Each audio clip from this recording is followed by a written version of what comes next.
I'm chopping this girl up. She's not going to be for sale. These propagations are going to be mother plants for next year.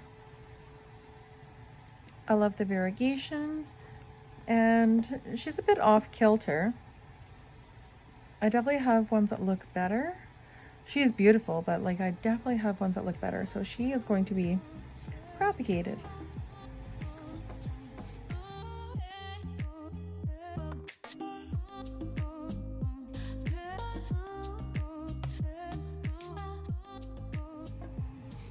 So what we have going on here, a little root. And this is kind of where like the node situation is. So I'm gonna chop just underneath. These ones are kind of close together, but I'm just gonna chop, chop, chop. So that each one has at least one leaf on it. 2 is preferable. The top cutting will have 3. And that's all she wrote. And that's what I have left of the bottom part. I'm going to leave that with the 2 leaves. I have this. It is quite close to comfort, but I'm going to let this dry off, harden off to decrease my chances of root rot. And yeah, got this one as well. As I said, it's quite close. Just going to let those dry up a bit, and then I'm going to put them in sphagnum. I have a pet peeve with perlite. I do not like it. The only thing that it seems to do well with is philodendrons, but yeah, I'm not a huge fan. Maybe I'll do one of these in perlite and one of these in sphagnum and see which does better. Do a little trial on that. Then I can do updates.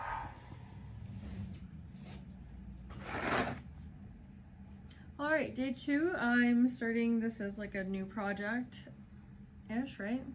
So we have my 2 pink princess cuttings. I let them harden off and dry off a little bit. Let them callus over on the bottom. As you can see, it still does have a little bit of its roots. It's pretty close for comfort,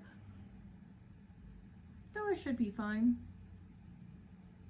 Right, so I'm going to try this as a little project. I'm going to put 1 into sphagnum, and then I will put 1 into perlite.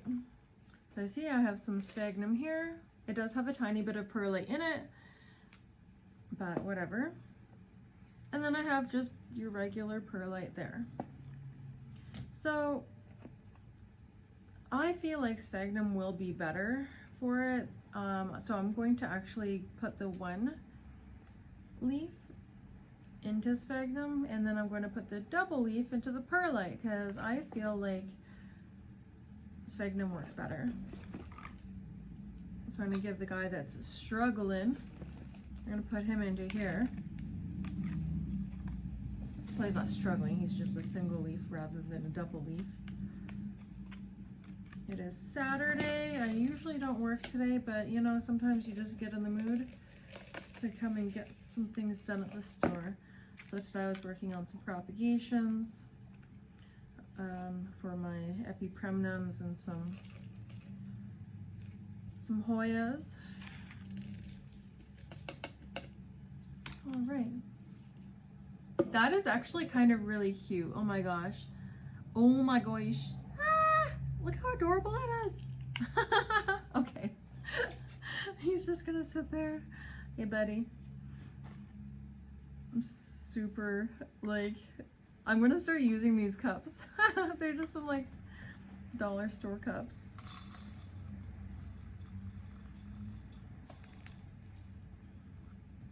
How tall do I want this?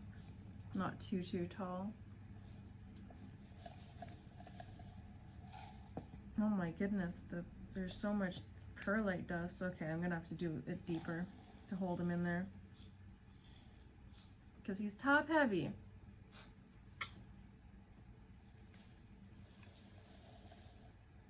The bonus to having it in the clear cups is we will be able to see more root development than if it was not in a clear cup. All right, so I'm just going to water this in a bit.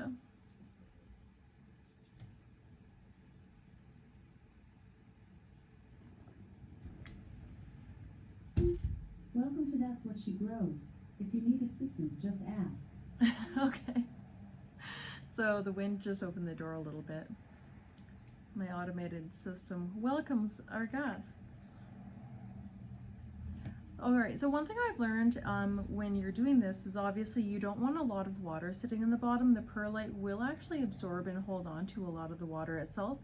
So you just kind of want a little bit of water where you can feel a little bit of weight, but where you don't see the water actually pooling at the bottom. So that's kind of what you want going on there. There's a little stem on here, so that has water in it, so that's fine. As it warms up, like that'll evaporate and go into the top. So it's not too heavy, and it's not like super full of water. It is just lightly damp. I'll just give this moss a little bit. A little drinkaroo. Same thing with the sphagnum. You don't want the water like pooling in the bottom. You want the moss just damp enough that it's going to retain moisture as well as some oxygen, because they definitely do still need oxygen. You don't want it to become anaerobic and start molding. These guys are adorable. Let's get this out of the way. I am all for this. Sphagnum, you don't want the water like pooling in the bottom. You want the moss just damp enough that it's going to retain moisture as well as some oxygen, because they definitely do still need oxygen. You don't want it to become anaerobic and start molding. These guys are adorable. Let's get this out of the way. I am all for this. How cute. All right, so who do you think is going to win? Number 1 or number 2? Number 1, number 2, number 1, number 2. Ah!